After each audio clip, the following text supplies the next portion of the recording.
quality ဘိုင်းကိုအဓိကထားတာဖြစ်တဲ့အတွက် BCL ကစပါးကိုတစ်ဆက်လိုက်သုံးပေးပါတယ်နော်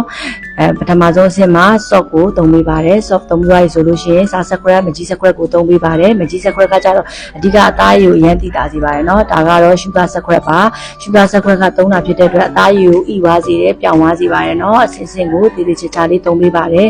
ပြီးကြလို့ရှိရင်ဂျယ်အဆင့်ကိုသုံးပေးပါတယ်ပေါ့နော်ဂျယ်ကကြတော့အသားရည်ကိုဆိုးသွားစေတယ်ဣသွားစေတယ်ပြောင်းသွားစေတယ်တင်းသွားစေပါတယ်အသားရည်ဝီသွားစေပါတယ်နော်အဲ့ဒါအားလုံးပေါင်းညီမတို့ရှိမှအဆင့်ကိုအားလုံးပေါင်း6ဆင့်သုံးပေးပါတယ်နော်ဒီဂျယ်သုံးပေးတယ်ဂျယ်သုံးပြီးသွားပြီဆိုလို့ရှိရင်အဆင့်ဆင့်သုံးပေးတယ်ပြီးကြလို့ရှိရင်ပေါင်းတင်တဲ့အဆင့်ကိုပေါ့နော်တေချာတလွာချင်းစီကိုတေချာချာလေးတစ်စစ်စီတေချာတုံလိမ့်ပေးတယ်ဒူးကောင်းကနေစပြီးတော့ခြေဖမိုးခြေချောင်းတွေဒီကိုတေချာလေးပေါင်းတင်တဲ့ဟာလေးကိုတေချာတင်ပေးပါတယ်နော်ဂျာတင်ပေးပြီးသွားပြီဆိုလို့ရှိရင်ဖနောက်အတမာကိုလည်းတေချာချာအလေးလိုက်ထွက်အောင်တေချာတိုက်ပေးတယ်မရှိဘူးဆိုတော့လူဆိုတာမရှိပါဘူးเนาะဖနောက်အတမာဆိုတာက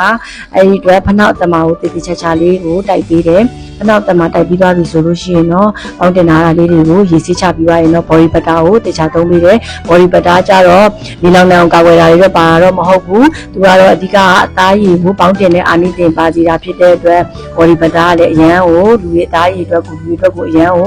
တင့်တော်ပါတယ်ပေါ့เนาะအသားရည်အသက်ကြီးတဲ့လူတွေအတွက်ဆိုလည်းအဆင်ပြေပါတယ်ခြေသက်ကလေးစင်းလေး